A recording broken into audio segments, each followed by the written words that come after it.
Baik, selamat pagi semua. Perkenalkan, nama saya Angelina Cynthia Tiran dengan NIM 210301050 dari Prodi Ilmu Administrasi Negara, Fakultas Ilmu Sosial Ilmu Politik, Universitas Nusa Cendana, Kupang. Pada video kali ini, saya ingin menjawab 5 pertanyaan yang sudah diberikan oleh dosen pengasuh Bahasa Indonesia. Soal yang pertama, implementasi kedudukan bahasa-bahasa di Indonesia sama sekali tidak berurutan. Bahasa Indonesia yang pada kedudukannya berada paling pertama justru jarang diaktualisasikan. Realitanya, banyak generasi muda cenderung menggunakan bahasa asing dalam berkomunikasi resmi setiap kesempatannya. Misalnya, sorry, OTW, toilet, insecure, feeling, dan lain-lain. Jika Anda adalah generasi muda yang menjunjung tinggi bahasa negara dan nasional kita, solusi apa yang Anda tawarkan agar kedudukan bahasa-bahasa di Indonesia benar-benar diimplementasikan? Solusi yang pertama, sebagai kaum muda dan pelajar harus terus membekali diri dengan kemampuan-kemampuan yang bermanfaat, terutama bidang ilmu pengetahuan dan teknologi. Kedua, kaum muda dan pelajar harus terus bangga menggunakan bahasa Indonesia dan tidak terus mengalu-alukan bahasa asing, karena dengan bangga terhadap bahasa Indonesia, berarti kita ikut berperan mengembangkan dan mempertahankan salah satu jati diri NKRI. Ketiga, kita harus mampu menjaga, mengembangkan, dan mempertahankan bahasa kebanggaan kita, yaitu bahasa Indonesia dengan jiwa dan raga yang kita miliki. Soal nomor 2. Ragam bahasa merujuk kepada konteks, yaitu Anda berbicara bersama siapa, di mana, kapan, dalam situasi apa, dan apa tujuan pembicaraannya. Dengan demikian, ragam bahasa bersifat fleksibel, namun tidak menutup kemungkinan bahwa masih ada kekeliruan dalam mengaktualisasikan ragam bahasa. Apa yang Anda lakukan jika Anda berada bersama lawan bicara yang keliru menerapkan ragam bahasa saat berkomunikasi dengan Anda? Jika pernyataan Anda ternyata direspon dengan sok pintar, apa pembelaanmu yang tidak menyinggung perasaan lawan bicaramu? Yang pertama, menurut saya itu ajukan pertanyaan. Berikan pertanyaan yang secara tidak langsung membuat mereka menjawab sendiri mengenai apa-apa yang perlu diperbaiki. Tidak ada yang suka diperintah, itulah sebabnya mengajukan pertanyaan dinilai lebih baik dibandingkan dengan memerintah secara langsung mengenai hal yang harus dilakukan. Yang kedua, berikan saran yang terlihat mudah dilakukan. Hal ini akan membuat lawan bicara kita atau teman kita terdorong untuk berbuat dan memperbaiki diri dengan perasaan tanpa ragu. Yang ketiga, berikan motivasi dan semangat. Saat lawan bicara kita salah, ada kalanya ia merasa sedih dan kecewa. Inilah peran yang terbaik yang bisa kita lakukan sebagai teman. Berikan motivasi dan semangat, katakanlah ia bisa dan mampu menjadi orang yang lebih baik lagi. Soal nomor 3. Kesalahan penulisan atau pengetikan dalam bahasa Indonesia tidak diterima sebagai bentuk kekeliruan tetapi keterlaluan. Misalnya, Anda mengetik kata malam, tetapi yang Anda ketik makan. Perbedaan satu huruf mengakibatkan terjadinya perbedaan makna. Dalam bahasa Indonesia, perbedaan bentuk selalu berimplikasi pada perbedaan makna. Apa yang akan Anda jelaskan jika Anda diberikan sebuah teks bacaan yang sebagian kata-katanya tidak diketik atau ditulis secara benar? Kemudian, apa yang Anda sarankan sebagai acuan kebenaran penulisan atau pengetikan setelahnya? Saran yang saya berikan untuk mengurangi saltik atau salah ketik, yaitu yang pertama, berikan jeda sebelum pemeriksaan. Jika kita sudah selesai mengetik, luangkan waktu untuk istirahat. Berikan jeda untuk kita beristirahat dan merefresh otak. Tinggalkan dulu tulisan minimal 1 jam, setelah itu baru mulai mengeceknya. Hal ini untuk membuat otak dan mata kita punya perspektif emosional maupun kesan yang lebih segar terhadap tulisan tersebut.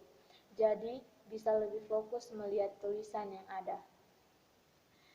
Yang kedua, gunakan fitur Find and Replace. Selain spell and grammar, kita juga bisa menggunakan fitur lainnya pada Microsoft Word, yaitu Find and Replace. Misalkan, kita ada salah dalam pengetikan seperti dan menjadi DNA, atau ketika menjadi ketka. Tinggal kita buka Find and Replace, lalu ketikkan kata tersebut, maka kata yang dimaksud akan ditunjukkan oleh sistem dan kita bisa edit langsung. Yang kedua, cek versi cetak. Jika sudah melakukan proofreading di Microsoft Office, cobalah melakukan pengecekan kedua, yaitu mencetak tulisan tersebut.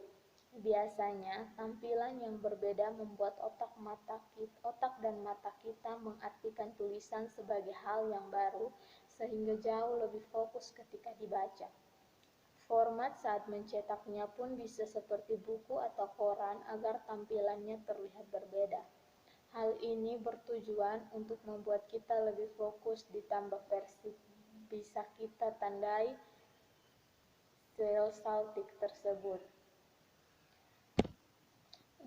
Hal ini bisa membuat kita lebih fokus, ditambah versi cetak bisa kita tandai salah ketik tersebut.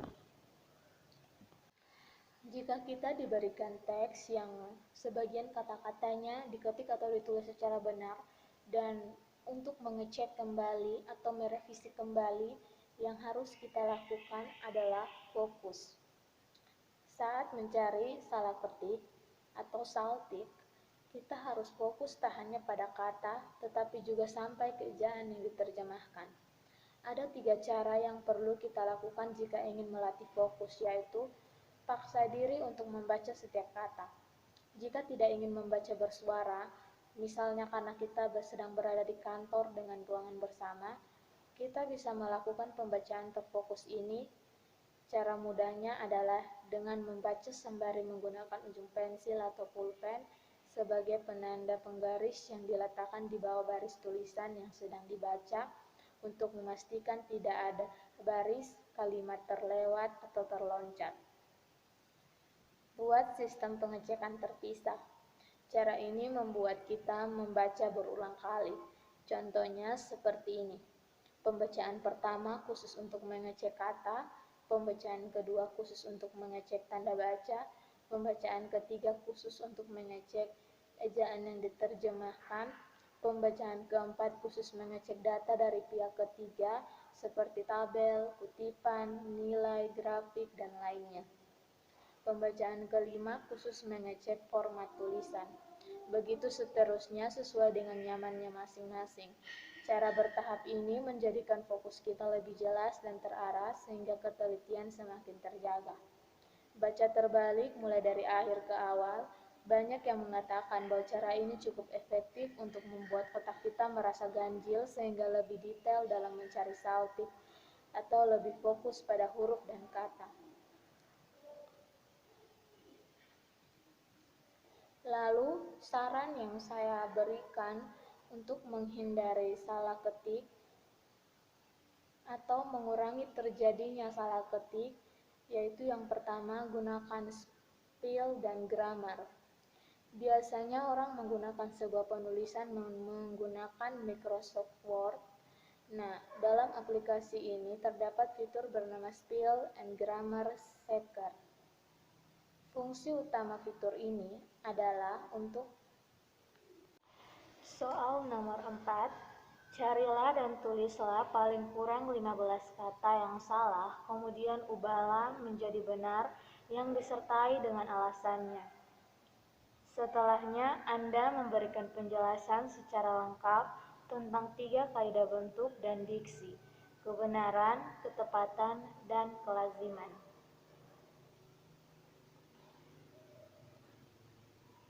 Dalam kehidupan kita sehari-hari, seringkali kita menggunakan kata-kata yang salah dalam berbicara. Dalam kehidupan kita sehari-hari, seringkali kita berbicara menggunakan kata-kata yang salah. Di sini saya mengambil 15 kata-kata yang Di sini saya mengambil 15 kata yang paling sering kita gunakan dalam kehidupan kita sehari-hari yang nyatanya salah. Yang pertama, cendikiawan yang seharusnya cendekiawan. Yang kedua, ekstra yang seharusnya ekstra. Yang ketiga, frekuensi yang seharusnya frekuensi. Yang keempat, hoax yang seharusnya hoax. Yang kelima, izin yang seharusnya izin. Yang keenam, khawatir seharusnya khawatir. Yang ketujuh, lembab yang seharusnya lembab. Yang ke-9, praktek yang seharusnya praktik. Yang ke-10, tekad yang seharusnya tekad. Yang ke-11, nasihat yang seharusnya nasihat. Yang ke-11, fondasi yang seharusnya fondasi. Yang ke-13, resiko yang seharusnya risiko. Yang ke-14, rapot yang seharusnya rapor. Yang ke-15, nafas yang seharusnya napas. Di sini saya juga akan menjelaskan tentang 3 kaidah bentuk dan diksi, yaitu kebenaran, ketepatan, dan kelaziman. Diksi merupakan pemilihan kata. Maksudnya, penulis memilih kata yang tepat untuk menyatakan sebuah kalimat. Salah satu permasalahan yang dialami penulis pemula adalah pemilihan kata yang tidak variatif dalam memproduksi sebuah tulisan. Pemilihan kata yang monoton tersebut menciptakan suasana membosankan dari sebuah tulisan. Terkadang, penulis cenderung mengulang kata, padahal kata tersebut dapat digantikan dengan kata lain yang memiliki peran serupa.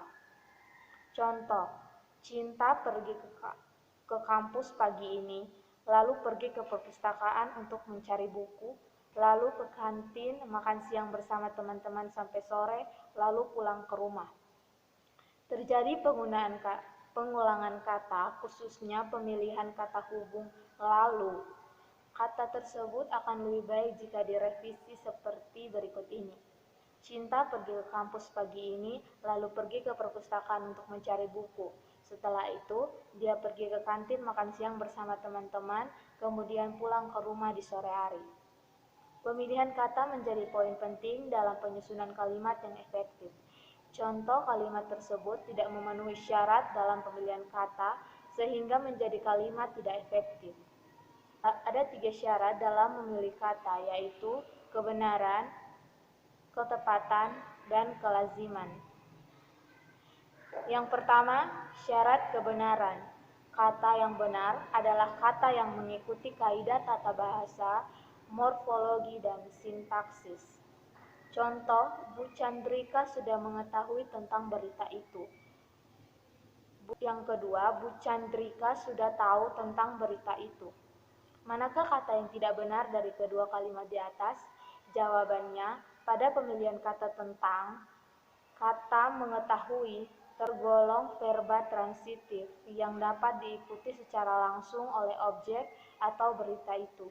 Jadi, kata tentang sebagai preposisi tidak perlu dipakai. Sementara itu, verba intransitif atau tahu tidak dapat diikuti oleh pelengkap dalam berita itu secara langsung. Karena itu, wajib diikuti preposisi tentang.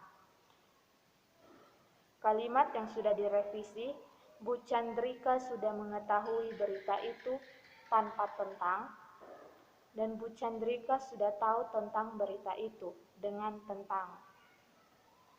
Yang kedua, syarat ketepatan. Kata yang tepat dikenali berdasarkan distribusi atau kolokasinya dengan kata di kiri dan kanannya. Coba cermati contoh berikut. Pak Karto datang di atau ke atau dari kota Surabaya. Manakah penggunaan preposisi di, ke, dan dari kalimat tersebut? Penggunaan preposisi di, ke, dan dari bergantung pada aspek verba yang diterangkannya. Jika verb itu beraspek diam atau berhenti, misalnya tiba, tinggal, dan singgah, tepatnya digunakan preposisi di. Jika beraspek gerak atau bergerak menuju ke suatu tempat, misalnya pergi, berangkat, dan maju, tepatnya digunakan preposisi ke. Dan jika beraspek gerak atau bergerak menyatakan asal kedatangan, misalnya datang, keluar, pulang, dan jatuh, tepatnya digunakan preposisi dari. Yang ketiga, syarat kelaziman. Kata lazim adalah kata yang penggunaannya sudah diterima oleh umum, misalnya penggunaan kata bersinonim. Contohnya penggunaan kata sekarang dan kini. Apakah kedua kata ini dapat digunakan dalam konteks yang sama? Jawabannya ada pada kedua kalimat di bawah ini. Kita berangkat sekarang atau besok? Sekarang saja. Kita berangkat kini atau besok? Kini saja. Kata kini tidak digunakan berdiri sendiri, juga tidak digunakan sebagai atribut untuk menerangkan nomina dan verba pada kalimat di atas. Soal nomor 5. Carilah dan tulislah paling kurang 5 kalimat yang tidak efektif, kemudian ubahlah menjadi efektif yang disertai dengan penjelasannya. Kalimat pertama, beberapa orang-orang melarikan diri. Kalimat tersebut tidak efektif karena menjamakan kata-kata yang berbentuk jamak, yaitu pada kata orang-orang. Seharusnya beberapa orang melarikan diri. Yang kedua, kepada yang bersalah harus dijatuhi hukuman setimpal. Penggunaan kata kepada menjadikan kalimat tersebut kerancuan dalam penafsiran karena kalimat tersebut tidak memiliki konteks siapa yang diajak berbicara. Seharusnya yang bersalah harus dijatuhi hukuman setimpal. Kalimat ketiga, sejak dari pagi dia termenung. Kalimat tersebut tidak efektif karena terjadi kesinoniman dalam satu kalimat, yaitu pada kata sejak dan dari yang seharusnya dilakukan penghematan menjadi sejak pagi dia termenung. Yang keempat, karena ia tidak diundang, ia tidak datang ke tempat itu. Kalimat di atas tidak memiliki kehematan, yaitu terjadi pengulangan subjek dalam satu kalimat, yaitu pada kata ia. Seharusnya karena tidak diundang, ia tidak datang ke tempat itu. Kalimat kelima, pekerjaan itu saya kurang cocok. Kalimat di atas mempunyai subjek ganda sehingga menjadikan kalimat tersebut tidak efektif, yaitu pada kata pekerjaan itu saya, yang seharusnya pekerjaan itu bagi saya. Jadi kalimat efektifnya pekerjaan itu bagi saya kurang cocok. Demikian jawaban dari 5 pertanyaan tadi serta penjelasannya. Mohon maaf apabila ada salah-salah kata atau tingkah laku yang kurang berkenan. Jangan lupa like, comment, share video ini dan subscribe channel YouTube saya. Sampai jumpa.